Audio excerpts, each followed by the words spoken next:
Hello the students of class 7 of SK Foundation School. I am here today with a new chapter of geography, that is chapter 7 Europe. Students, नाम से ही आप लोगों को समझ में आ रहा होगा कि हम लोग इस चैप्टर में किसके बारे में पढ़ने वाले हैं। Europe. We all know that Europe is one of the continent. Europe हम लोग एक कॉन्टिनेंट है. Europe is the 6th largest continent in the world. Europe जो है वो नंबर में अकॉर्डिंग टू साइज हम we all know that we have 7 continents. There are 7 continents in the world, जिसमें से यूरोप जो है नंबर 6th पोजीशन पे आता है. Okay, so in this chapter we will learn about its location, its boundaries, the political division of Europe, and the major physical features of the continent. Okay, so let's begin the chapter. Europe is the 6th largest continent in the world according to size. Size में Europe जो है वो 6th number पर आता है. 7 continent है. Okay, Europe जो है वो 6th नंबर पे आता है. And Australia is the only continent that is smaller than Europe. और ऑस्ट्रेलिया जो है वो एक लौता कॉन्टिनेंट है जो यूरोप से छोटा है. बाकी सब यूरोप से बड़ा है, इसलिए यूरोप जो है वो 6th नंबर पर आता है. 6th लार्जेस्ट कॉन्टिनेंट है वर्ल्ड का. Okay, in spite of being a small continent, छोटा कॉन्टिनेंट होने के बावजूद भी Europe has influenced the history of the world. Europe जो है वो हिस्ट्री में, वर्ल्ड के हिस्ट्री में बहुत अपना कंट्रीब्यूशन दिया हुआ है in a significant way. Great explorers from Europe have discovered new continents. It was here only that the Industrial Revolution started in the 18th century. Industrial Revolution जो start हुआ था वो यूरोप से ही हुआ था. लेटर वो नॉर्थ अमेरिका एंड एवरीवेयर वो फैल गया. The European countries had colonized places in almost every continent. जो यूरोपियन कंट्रीज है, यूरोप एक कॉन्टिनेंट है, उसमें बहुत सारा कंट्रीज है. तो उसमें बहुत सारा जो कंट्रीज है, European countries had settled many places in almost every continent, transforming world history, culture and economy. Okay, now let's discuss about its location. Europe lies to the west of the Asian continent.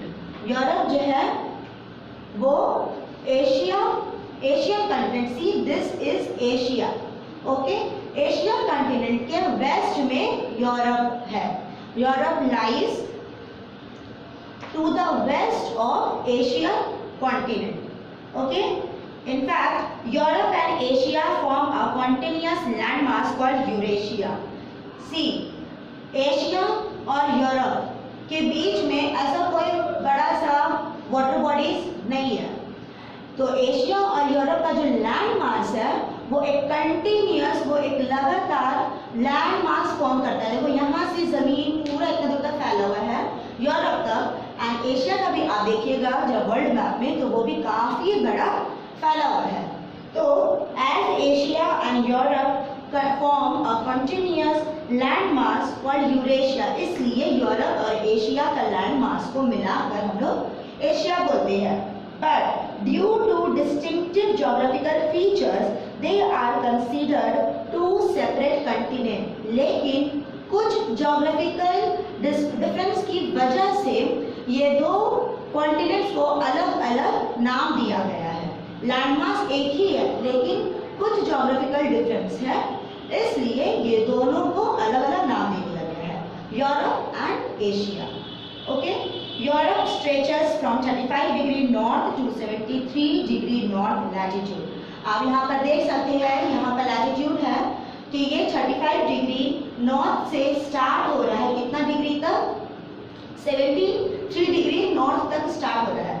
Okay students, we know that the Tropic of Cancer stretches the latitude between equator and Tropic of Cancer is known as torrid zone. Okay, between 0 degree to 23.5 degree. Then from the region between Tropic of Cancer to Arctic Circle, the region between Tropic of Cancer and Arctic Circle, उसको हम temperate zone बोलते हैं. उसका latitude कितना होता है? 23.5 degree से 66.5 degree तक. तो यहाँ पर 35 डिग्री से 73 degrees latitude north, 35 degree north to 73 degree north के बीच में यूरोप है। तो यूरोप किस रीजन में होगा? It lies almost entirely in the temperate zone. तो उस रीजन को हम टेम्परेट जोन बोलते हैं, the region between Tropic of Cancer and Arctic Circle. तो ये उसी के बीच में यूरोप आता है। Okay, and its longitudinal extend is from 25 degree west to 65 degree east. देखिए यहाँ पर 25 degree west to 65 degree east, ठीक है, यहाँ पर। तो ये हो गया location. Now it's boundary. It appears like an elongated peninsula. Peninsula means a large landmass projecting into a water body. एक बड़ा सा landmass है, जो एक बड़ा सा जमीन है, landmass है, ऐसा लगता है कि वो पानी के ऊपर रखा हुआ है। तो it appears like an elongated peninsula. The continent is surrounded by water bodies on 3 sides. See in the map. The continent is surrounded by water bodies on 3 sides. 1, 2, 3. Okay? वो क्या क्या है? The Arctic Ocean in the north. North में क्या है? Europe का Arctic ocean है. Then the Atlantic Ocean in the west. West में है आपका Atlantic Ocean. And the Mediterranean Sea in the south. और south में है Mediterranean Sea. तो ये 3 तरफ से water bodies से surrounded है, घेरा हुआ है. And in the east में it is separated, the continent is separated from Asia, Asia से अलग है, by the Ural mountain. ये जो आप देख रहे हैं यहाँ पर Ural mountain है, ओके, Caucasus mountain यहाँ पर, ये वाला, ठीक है, ये वाला, Black Sea, ये Black Sea and the Caspian Sea. तो ईस्ट में Ural mountain, Caucasus mountain, black sea and Caspian sea से ईस्ट से ये सेपरेटेड है। The strait of Gibraltar, the strait of Gibraltar जो है वो स्पेन के इस तरफ है। स्ट्रेट मतलब क्या होता है? STRAIT, स्ट्रेट मतलब होता है a narrow strip of water. देखो अफ्रीका एंड स्पेन के बीच में ये पतला सा रास्ता पानी का जा रहा है, इसको लोग स्ट्रेट बोलते हैं। तो द स्ट्रेट ऑफ गिब्राल्टर जो है वो यहाँ पर है। The Strait of Gibraltar and the Mediterranean Sea separate the continent, और यूरोप को अलग कर रहा है किससे? From African landmass. साउथ में अफ्रीकन लैंडमास है, ये अफ्रीका आपका स्टार्ट हो जा रहा है, अफ्रीकन कॉन्टिनेंट स्टार्ट हो जा रहा है। तो अफ्रीका के लैंडमास से Strait of Gibraltar and the Mediterranean sea south में यूरोप को अलग कर रहा है। ओके,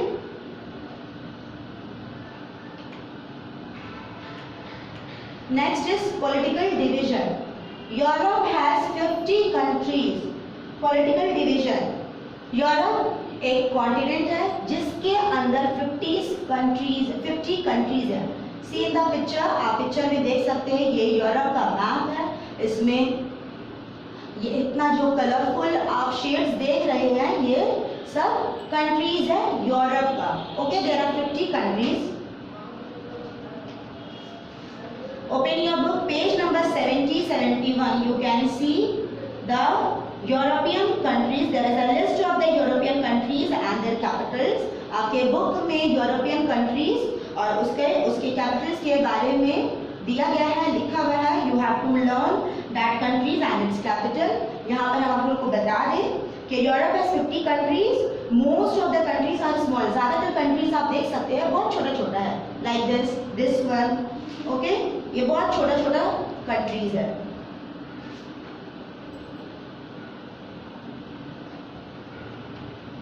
जो यूरोप का जो नोन कंट्रीज हम लोगों को पता होगा थ्रू फुटबॉल के जरिए या फिर मूवीज के जरिए, वो क्या है? वो रशिया है, फिनलैंड है, स्वीडन है, नॉर्वे है, जर्मनी है, France, Spain, Poland, okay, Turkey, ये सब हम लोग, इटली, ये सब हम लोग फुटबॉल मैच में, फुटबॉल स्पोर्ट्स के थ्रू या फिर मूवीज वगैरह में ये सब हम लोग सुने होंगे। देन यूनाइटेड किंगडम, लंदन जिसका कैपिटल है, ये सब। अदर देन दिस बहुत छोटा छोटा जो कंट्रीज है यूरोप का, जिसका नाम हम लोग बहुत ही रेयर सुने होंगे, वो सब है Estonia, Lithuania, Latvia, okay, Czech Republic, Hungary, Romania, Bulgaria, okay, Belgium, ये सब कुछ भी यूरोप के कंट्रीज में से है।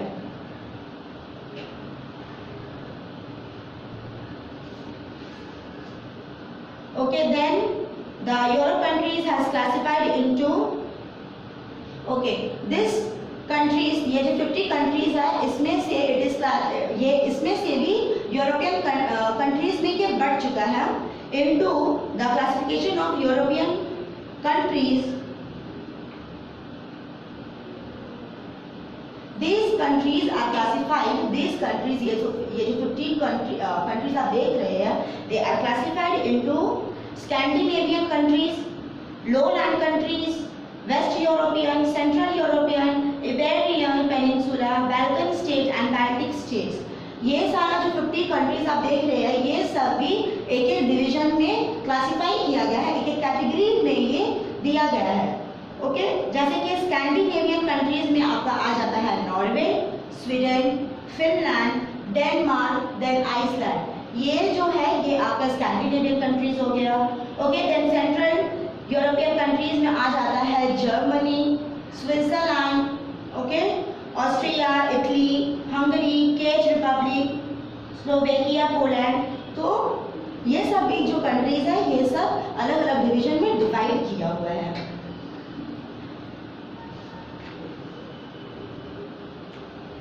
नेक्स्ट इज फिजिकल फीचर्स, वो था पॉलिटिकल फीचर्स। पॉलिटिकल फीचर्स में हम लोग कंट्रीज के डिवीजन के बारे में पढ़ते हैं, और फिजिकल फीचर्स में हम लोग लैंडफॉर्म्स, माउंटेन्स, प्लाटूज, ये सब एंड रिवर्स के बारे में पढ़ते हैं। तो the physical features, a unique feature of Europe is it's ruffed and intended coast line. Europe के अपने यूनिक फीचर्स से यूरोप रफ और इंडेंटेड कोस्ट लाइन। रफ मतलब क्या होता है? रफ होता है मतलब जो स्मूथ नहीं है, रफ है। एंड इंडेंटेड कोस्ट लाइन मतलब सी शोर। अब देखिए, क्योंकि ये elongated पेनिनसुला है, okay, as it appears like an elongated peninsula. तो पेनिनसुला मतलब क्या है? चारों तरफ इसका वाटर बॉडी है, चारों तरफ पानी है। तो जब पानी है तो इसका कोस्ट लाइन, तो ये सारा का सारा क्या है? कोस्ट लाइन है। Okay, indented coast line setting from the margin, इतना इसका कोस्ट लाइन है, यहाँ से पूरा स्टार्ट होते हुए ये पूरा कोस्ट लाइन है। So in fact most of Europe except in its eastern part, Europe के ईस्टर्न पार्ट को छोड़कर, मतलब ये वाला पार्ट को छोड़कर, Europe is within a few 100 kilometres from the sea. ज्यादातर यूरोप जो स्टार्ट हो रहा है, उसका जो कंट्री स्टार्ट हो रहा है, जो कॉन्टिनेंट स्टार्ट हो रहा है, वो सी से, समुद्र से कुछ किलोमीटर की दूरी से वो स्टार्ट हो जाता है। Okay, that is why Europe is often called the peninsula of peninsula.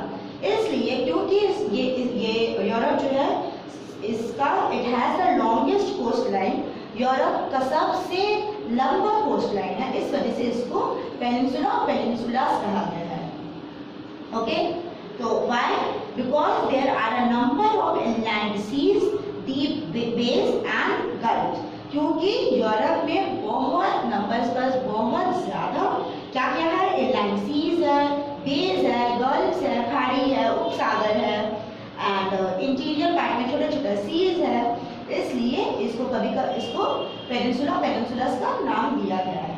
The indented coast line, ये जो इतना जो लंबा कोस्ट लाइन है, इसके वजह से नेचुरल हार्बर्स भी बहुत सारे हैं यहाँ पर। नेचुरल हार्बर मतलब क्या होता है? सी पोर्ट, जहाँ पर शिप्स बिजनेस के लिए, ट्रैवलिंग के लिए सेटल रहते, place to settle, a place where ships are settled, dock, जिसको हम डॉक भी कहते हैं, बिजनेस के लिए या फिर घूमने फिरने के लिए जो ट्रैवलर्स आना जाना करते हैं थ्रू शिप्स। तो ये सब जो है नेचुरल हार्बर्स भी बहुत मिलेगा यूरोप में। Okay, so this is one of the region, ये सब एक बहुत बड़ा कारण है why Europe has flourished in international trade. Okay, so Europe can be broadly divided into the following major physical division: the northwestern highlands, the central plains, the central highlands and the alpine mountain system. Now major physical division में Europe को हम लोग 4 भाग में बांट सकते हैं. The north western highlands, the central plain, the central highlands and the alpine mountain system. Now the northwestern highland also known as Scandinavian highland. ये जो आपका स्कैंडिनेवियन रीजन है, पार्ट है, इसको हम लोग नॉर्थ वेस्टर्न हाईलैंड को स्कैंडिनेवियन हाईलैंड्स कहा गया है. और ये वाला जो रीजन है, ये यहाँ पर ओल्डेस्ट फोल्ड माउंटेन्स मिलता है. यहाँ के जो माउंटेन्स है वो ओल्ड फोल्ड माउंटेन है. It extending from Finland to Scotland and Iceland. ये क्या कहाँ से कहाँ एक्सटेंड किया गया है? देखिए, north western highland dark yellow colour, ये कहाँ से कहाँ एक्सटेंडेड है? फिनलैंड से लेकर आइसलैंड तक एक्सटेंडेड है. मतलब ये बड़ा हुआ है, कितना से कितना दूर तक ये फैला हुआ है? फिनलैंड से आइसलैंड तक. Okay, then the central plains, it line to the south of north western highland. North western highland के नीचे आपको सेंट्रल प्लेन्स मिलेगा. See this yellow colour, north western highland के नीचे आपको सेंट्रल प्लेन्स मिलेगा. It's the central European plain. ये आपका सेंट्रल यूरोपियन प्लेन है, which extends across Europe from the Atlantic coast in the west to the Ural mountain in the east. Ural mountain तक ये फैला हुआ है. सी आप देख सकते हैं मैप में, यहाँ से लेकर यहाँ तक, अटलांटिक ओशन से लेकर ईस्ट में ये Ural mountain, sorry Atlantic ocean west से लेकर ईस्ट तक ये यूरल माउंटेन तक फैला हुआ है. Okay, then the central highland. The central highland आपका ये है. यहाँ पर यू विल सी के south of central plains, central plain के साउथ में आपको सेंट्रल हाईलैंड्स मिलेगा. And there are a series of plateaus and mountains. यहाँ पर लाइन से plateaus हैं, mountains हैं. Okay, they are Meseta in Spain, Central Massif and Vosges in France, Black Forest and Harz Mountains in Germany, Ardennes in Belgium, Bohemian Plateau in the Czech Republic. तो यहाँ पर आपको line से plateaus and mountains दिखने को मिलेगा. And the last one is the Alpine mountain system. Alpine mountain system is in purple, light purple color. अब देखिए, the Alpine mountain system is a chain of high mountains. यहाँ पर ranges है mountains का. That lie to the south of the Central Highland. Central Highland के south में ये आता है, between the Atlantic Ocean and in the west and the Caspian Sea in the east. Okay, they have high peaks, steep slopes and deep valleys. यहाँ पर आपको बहुत ऊंचा ऊंचा पहाड़ दिखने को मिलेगा. There are some active volcanoes in these mountains. क्योंकि यहाँ पर आपको पहाड़, बहुत सारा mountains मिलता है देखने के लिए, तो उनमें से कुछ जो mountains है वो active volcanoes है. मतलब कभी भी वहाँ पर volcano हो सकता है. Such as Mount Vesuvius, Mount Etna, Mount Stromboli, ये सब. Earthquakes are also common in this region. क्योंकि वहाँ पर active volcanoes है, तो earthquake कभी भी हो जाता है. earthquake common है वहाँ पर. Okay? Okay. The system includes the Alpine mountain system includes the Sierra Nevada. आप देखिए यहाँ पर Sierra Nevada, southern Spain, south Spain में आपका ये माउंटेन मिलता है, Sierra Nevada. The Cantabrian mountain यहाँ पर नॉर्थ स्पेन में, नॉर्दर्न स्पेन में. The Pyrenees between Spain and France and the Apennines in Italy. Okay, ये सब आपका mountains हैं. Then the Caucasus mountain are on the eastern end of the system. Caucasus mountain ये वाला है आपका at the on the eastern end of the Alpine mountain system and lie between the Black Sea and the Caspian Sea. Caspian और Black Sea के Caspian Sea and Black Sea के बीच में आपको Caucasus mountain आता है. Okay, Mount Blanc is the highest peak in the Alps. Alps region में Mount Blanc जो ये देखिए, ये आपका Alps region है.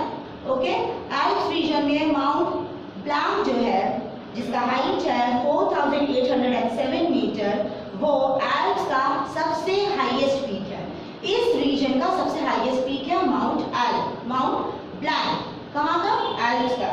बट वाइल माउंट एल्ब्रस जो है वो यूरोप का सबसे हाईएस्ट माउंटेन पीक है, जो कि कॉकेसस रेंज में मिलता है। Okay, mount Elbrus in the Caucasus range with an altitude of 5,642 meter is the highest mountain peak in Europe. Okay, now rivers and lakes. The European river system can be broadly divided into 3 categories.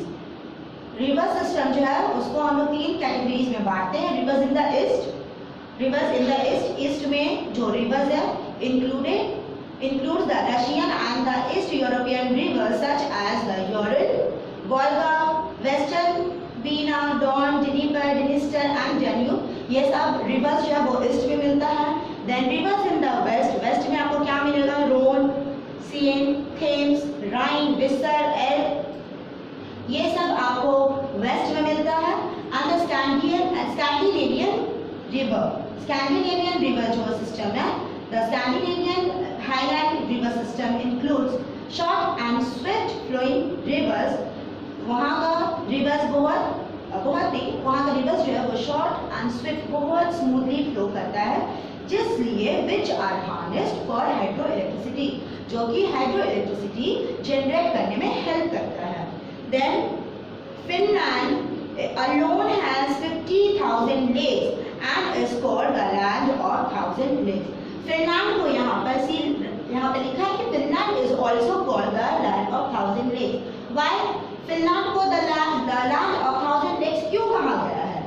क्योंकि Finland alone has 50 lakes। Finland जो country है, Europe पूरा मिलाकर पूरे countries में तो है ही, पूरे कंट्रीज में क्या है? पूरा कंट्री जो है वो उसमें inland seas, deep bays and gulfs तो है ही, इस वजह से उसको पेनिनसुला कहा गया है। बट एक लौता अकेले फिनलैंड कंट्री में 50,000 क्या है? लेक्स है। इस वजह से फिनलैंड को द लैंड ऑफ 1,000 लेक्स का नाम दिया गया है। Okay, lake Ladoga in Russia का लेक लादोगा जो है वो कॉन्टिनेंट का, वो यूरोप का सबसे लार्जेस्ट फ्रेश वाटर लेक है। फ्रेश वाटर मींस जिससे हम लोग पानी पी सकते हैं, जिसका पानी हम लोग पी सकते हैं उसको। तो lake Ladoga in Russia is the largest fresh water lake of the continent. And river Volga जो है, river Volga in Russia is the longest river of Europe. Europe का सबसे लंबा नदी, सबसे लॉन्गेस्ट रिवर जो है वो रशिया में रिवर वोल्गा है।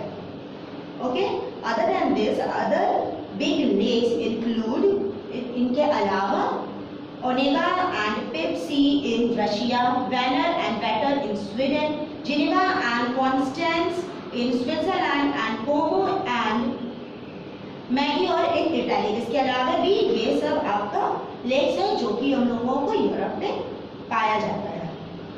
ओके,